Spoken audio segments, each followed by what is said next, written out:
ఓం శాంతి 21/11/2023 సాకార ఈశ్వరీయ మధుర మహావాక్యాలు. మధురమైన పిల్లలారా, క్షణంలో ముక్తి జీవన్ముక్తులను పొందేందుకు మన్మనాభవ మధ్యాజీభవగా అవ్వండి. తండ్రిని యథార్థంగా గుర్తించి స్మృతి చేయండి. అందరికీ తండ్రి పరిచయమును ఇవ్వండి. ప్రశ్న: ఏ నశ ఆధారంతోనే మీరు తండ్రిని ప్రత్యక్షం చేయగలరు? జవాబు: మేమిప్పుడు భగవంతుడి పిల్లలుగా అయ్యాము, వారు మమ్ములను చదివిస్తున్నారు అనే నశ ఉండాలి.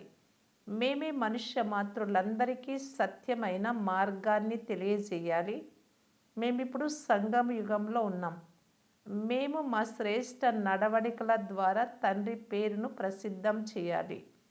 తండ్రి మరియు శ్రీకృష్ణుడి మహిమలలోని వ్యత్యాసాన్ని అందరికీ వినిపించాలి అనే నశ ఉండాలి. పాట: రానున్న రేపటి అదృష్టానివి నీవే. ఓం శాంతి. ఈ పాట స్వతంత్రతా సైన్యం వారు గానం చేశారు. కానీ ప్రపంచ భాగ్యము అని దేనినంటారో భారతవాసులకు తెలియదు. ఇది పూర్తి ప్రపంచపు ప్రశ్న. పూర్తి ప్రపంచ అదృష్టాన్ని మార్చి నరకాన్ని స్వర్గంగా చేయగలిగేవారు మనుషులెవ్వరూ అవ్వరు. ఈ మహిమ ఏ మనిషిది కాదు. ఒకవేళ కృష్ణుడు అని భావిస్తే ఎవ్వరూ మరి వారిని నిందించరాదు.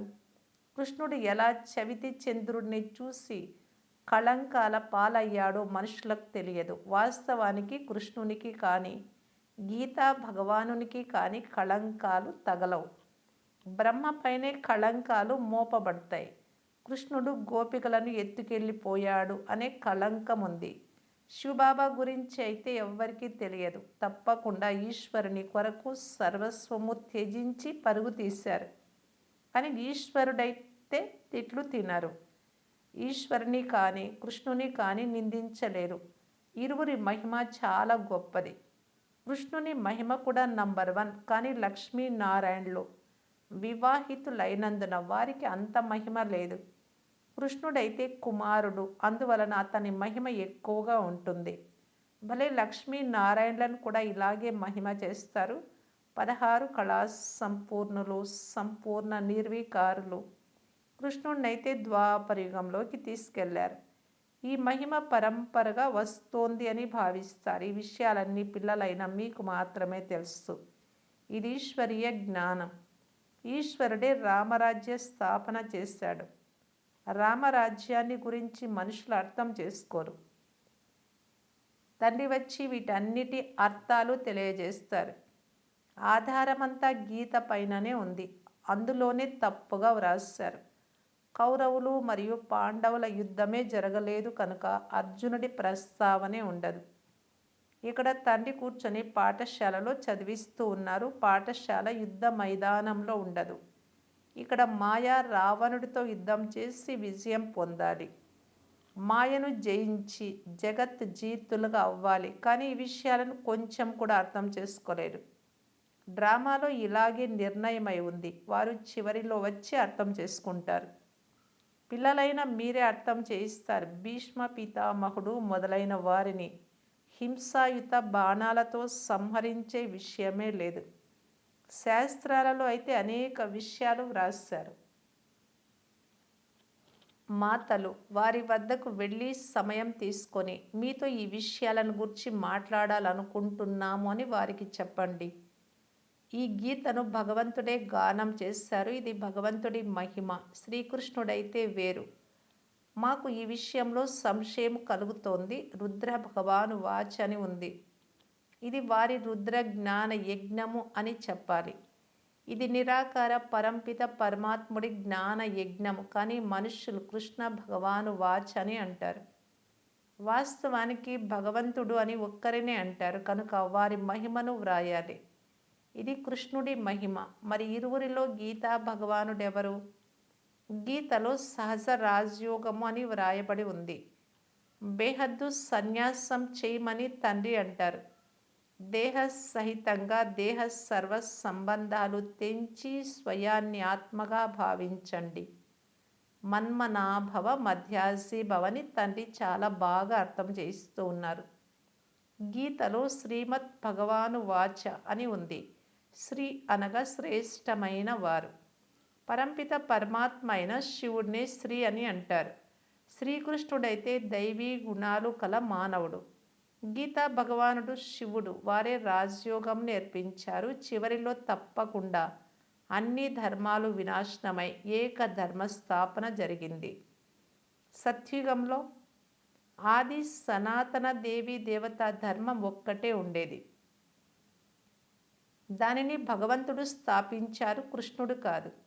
ఇది పరమాత్మ మహిమయే. వారినే త్వమేవ మాతశ్చ పితా త్వమేవ అని అంటారు. కృష్ణుడినైతే అలా అనరు. మీరు సత్యమైన తండ్రి పరిచయమును ఇవ్వాలి.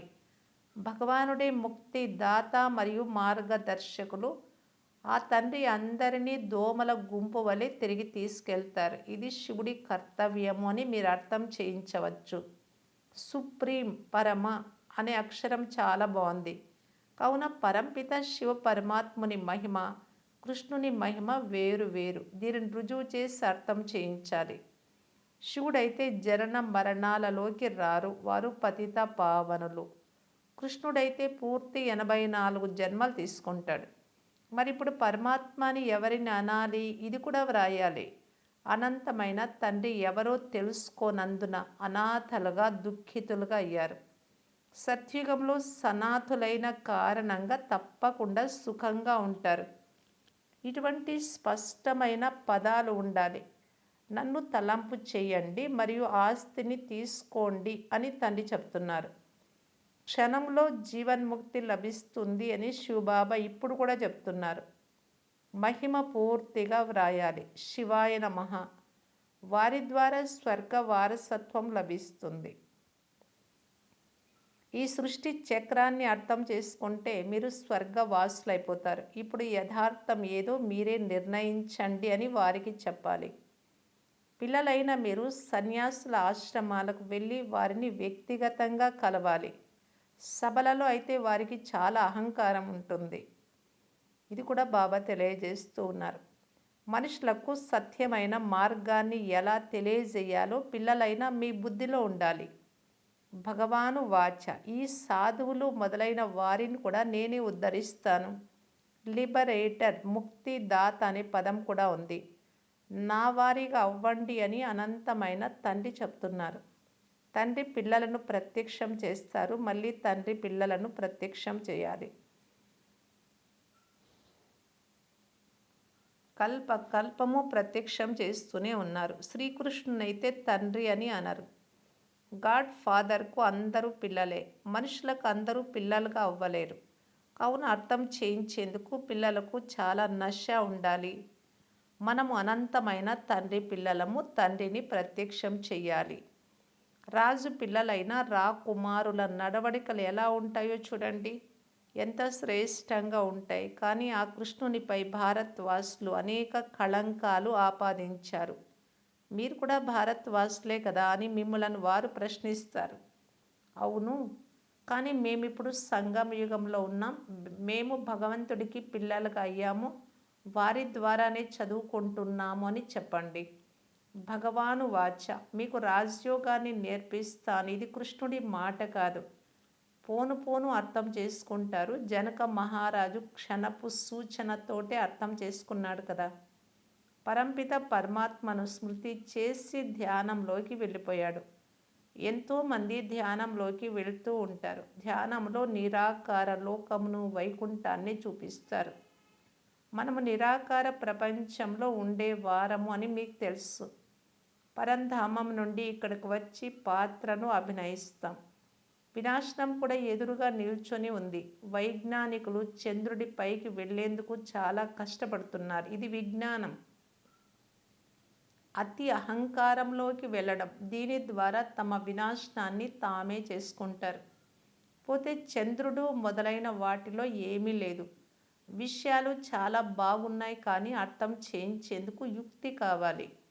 మాకు శిక్షణనిచ్చేవారు శ్రేష్టాతి శ్రేష్టమైన తండ్రి. వారు మీకు కూడా తండ్రియే. వారి మహిమ వేరు, కృష్ణుడి మహిమ వేరు. ఈ అవినాశి రుద్ర జ్ఞాన యజ్ఞంలో అన్ని ఆహుతిగా పడతాయి. ఈ విధంగా మీరందరికీ తెలియజేయాలి. పాయింట్లు చాలా బాగున్నాయి, కానీ పిల్లలు తయారయ్యేందుకు బహుశా ఇంకా కొంత సమయం అవసరం అవుతుందేమో. ఒకటేమో ఆత్మిక యాత్ర, రెండవది శారీరక యాత్ర. ఈ పాయింట్ కూడా చెప్పడానికి చాలా బాగుంది. నన్ను స్మృతి చేస్తే అంత మతీసో గతి అయిపోతుంది అని బాబా చెప్తున్నారు. ఆత్మిక తండ్రి తప్ప మరెవ్వరి విషయాలు నేర్పించలేరు. ఇటువంటి పాయింట్లను వ్రాయాలి. మన్మనాభవ మధ్యాసి భవ. ఇది ముక్తి జీవన్ముక్తుల యాత్ర. యాత్రనైతే తండ్రియే చేయిస్తారు, కృష్ణుడు చేయించలేడు. స్మృతి చేసే అభ్యాసం చేయాలి. ఎంతగా స్మృతి చేస్తారో అంత ఖుషి ఉంటుంది, కానీ మాయ స్మృతి చేయనివ్వదు. అచ్చా, మధురాతి మధురమైన అపురూపమైన పిల్లలకు మాతాపిత బాప్ దాదాల ప్రియ స్మృతులు మరియు గుడ్ మార్నింగ్. సేవ అయితే అందరూ చేస్తారు, కానీ సేవలో కూడా ఉన్నతము నీచము అని ఉన్నాయి కదా. అందరికీ తండ్రి పరిచయం ఇవ్వడం చాలా సులభం. అచ్చా, ఆత్మిక పిల్లలకు ఆత్మిక తండ్రి నమస్తే. రాత్రి క్లాసు. కొండలపై గాలిని ఆస్వాదించేందుకు, రిఫ్రెష్ అయ్యేందుకు వెళ్తూ ఉంటారు. ఇంటిలో లేక ఆఫీస్లో ఉండే కారణంగా బుద్ధిలో పనులే గుర్తుకొస్తూ ఉంటాయి. వెలుపలికి వెళ్ళినట్లయితే ఆఫీస్ ఆలోచనల నుండి ఫ్రీ అవుతారు. ఇక్కడ కూడా పిల్లలు రిఫ్రెష్ అయ్యేందుకు వస్తూ ఉంటారు. అర్ధకల్పం భక్తి చేసి చేసి అలసిపోయారు. పురుషోత్తమ సంగమ యుగంలో జ్ఞానం లభిస్తుంది. జ్ఞాన యోగాల ద్వారా మీరు రిఫ్రెష్ అయిపోతారు. ఇప్పుడు ఈ పురాతన ప్రపంచం వినాశనం అవుతుంది అని, నూతన ప్రపంచం స్థాపన అవుతుంది అని పిల్లలైనా మీకు తెలుసు. ప్రళయం అయితే జరగదు, ప్రపంచం పూర్తిగా సమాప్తం అయిపోతుంది అని వారు అనుకుంటారు, కానీ అలా జరగదు. అది పరివర్తన అవుతుంది. ఇది పాత ప్రపంచం నరకం, క్రొత్త ప్రపంచం పాత ప్రపంచం అంటే ఏమిటో కూడా మీకు తెలుసు. ఇప్పుడు మీకు వివరంగా అర్థం చేయించడం జరిగింది. ఇప్పుడు నంబర్ వార్ పురుషార్థ అనుసారం విస్తారంగా పిల్లలైన మీ బుద్ధిలో ఉంది. దీనిని అర్థం చేయించాలన్నా చాలా రిఫైన్ బుద్ధి కావాలి. ఎవరికైనా ఎలా అర్థం చేయించాలి అంటే వినిన వెంటనే బుద్ధిలో బాగా కూర్చోవాలి. నడుస్తూ నడుస్తూ పడిపోయే పిల్లలను కచ్చా పిల్లలు, అపరిపక్వంగా ఉండేవారు అని అంటారు. ఆశ్చర్యచకితులై వింటారు, వినిపిస్తారు అని భగవాన్ వాచ్ కూడా ఉంది. తర్వాత వెళ్ళిపోతారు అని. ఇక్కడ మాయతో యుద్ధం జరుగుతుంది. మాయ నుండి మరణించి ఈశ్వరుడి పిల్లలుగా అవుతారు. మళ్ళీ ఈశ్వరుడి నుండి మరణించి మాయకు పిల్లలుగా అయిపోతారు. దత్తు పిల్లలుగా అయి కూడా మళ్ళీ వదిలి వెళ్ళిపోతారు. మాయ చాలా ప్రియమైనది. చాలామందిని తుఫానులలోకి తీసుకొస్తుంది. గెలుపు ఓటములు జరుగుతూ ఉంటాయి అని పిల్లలు కూడా అర్థం చేసుకున్నారు. ఈ ఆట గెలుపు ఓటముల ఆట. పంచ వికారాలతో ఓడిపోయారు. ఇప్పుడు గెలిచేందుకు మీరు పురుషార్థం చేస్తున్నారు. చివరికి విజయం మీదే. తండ్రికి పిల్లలుగా అయ్యారు అంటే పక్కాగా అవ్వాలి. మాయ ఎంతగా ప్రేరేపిస్తుందో మీరు చూస్తున్నారు. అనేక మార్లు ధ్యానము, సాక్షాత్కారాలపై గమనం వెళ్ళే కారణంగా కూడా ఆట సమాప్తం అయిపోయింది. ఇప్పుడు 84 జన్మల చక్రం తిరిగి పూర్తి చేశాము అని పిల్లలైనా మీ బుద్ధిలో ఉంది. దేవతలు, క్షత్రియులు, వైశ్యులు, శూద్రులుగా అయ్యారు. ఇప్పుడు మళ్ళీ శూద్రుల నుండి బ్రాహ్మణులుగా అయ్యారు. దేవతలకు అవ్వాలి అంటే ముందు బ్రాహ్మణులుగా అవ్వాలి. ఇది మర్చిపోరాదు. ఒకవేళ ఇది కూడా మర్చిపోతే అడుగు వెనుకకు వేస్తారు. మళ్ళీ ప్రాపంచిక విషయాలలో బుద్ధి నిమగ్నం అవుతుంది. మురళి మొదలైనవి కూడా గుర్తుండవు. స్మృతి యాత్ర కూడా కష్టం అవుతుంది. ఇది కూడా ఆశ్చర్యమే. చాలామంది పిల్లలకు బ్యాడ్జ్ పెట్టుకునేందుకు కూడా సిగ్గు అనిపిస్తుంది. ఇది కూడా దేహ అభిమానమే కదా. తిట్లయితే తినవలసిందే. కృష్ణుడు ఎన్ని తిట్లు తిన్నాడు ఒకవేళ బ్యాడ్జ్ విషయంలో ఎవరైనా ఏమైనా అంటే. దాని గురించి బాబా చెప్తున్నారు. అందరికంటే ఎక్కువ తిట్లు శివుడు తిన్నాడు, ఆ తర్వాత కృష్ణుడు, తర్వాత అందరికన్నా ఎక్కువ తిట్లు తిన్నవాడు రాముడు. నెంబర్ వారుగా ఉన్నారు. తండ్రిని కించపరచుట వల్ల భారతదేశం ఎన్నో నిందల పాలైంది. పిల్లలైనా మీరు ఇంతగా భయపడరాదు. అచ్చా, మంచిది. మాతేశ్వరి గారి మధుర మహావాక్యాలు.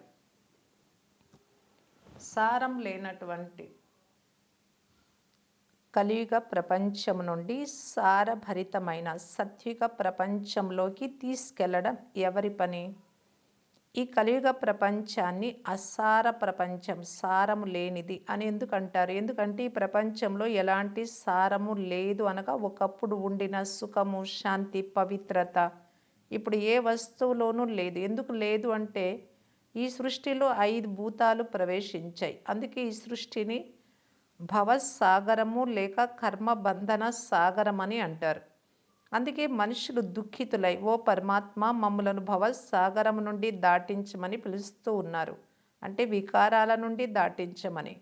దీని ద్వారా తప్పకుండా ఏదో అభయ ప్రపంచం అనగా నిర్భయ ప్రపంచం కూడా ఉంది అని, అందులోకి వెళ్ళాలి అనుకుంటున్నారు అని రుజువు అవుతుంది. కనుక 2 ప్రపంచాలున్నాయి. ఒకటి సారం గల సత్యుగ ప్రపంచం, రెండవది సారం లేని కలియుగ ప్రపంచం. ఈ సృష్టిపై 2 ప్రపంచాలు ఉన్నాయి. అచ్చా, ఓం శాంతి. మధురాతి మధురమైన అపురూపమైన పిల్లలకు మాతాపిత బాప్ దాదాల ప్రియ స్మృతులు. Good morning.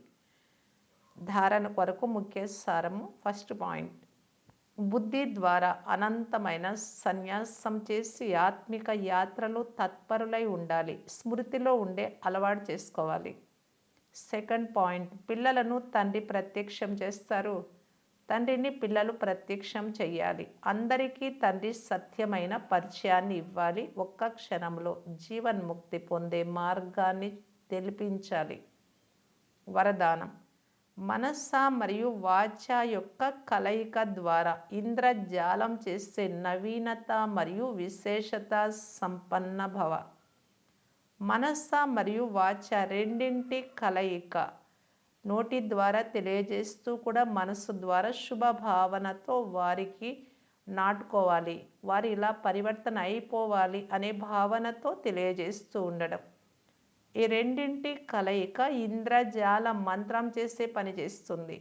దీని ద్వారా సంఘటనలో వచ్చే చిన్న చిన్న విషయాలు ఎలా సమాప్తం అవుతాయి అంటే ఇది ఏదో గారడీ జరిగిపోయింది అన్నట్లు సమాప్తం అయిపోతాయి. మనస్సు నుండి శుభ భావనలు లేక శుభ ఆశీర్వాదాలు ఇవ్వడంలో బిజీగా ఉంటే మనసులోని అలజడి సమాప్తం అవుతుంది. పురుషార్థంతో ఎప్పుడూ నిరాశ చెందరు, సంఘటనలో ఎప్పుడూ గాబరా పడరు.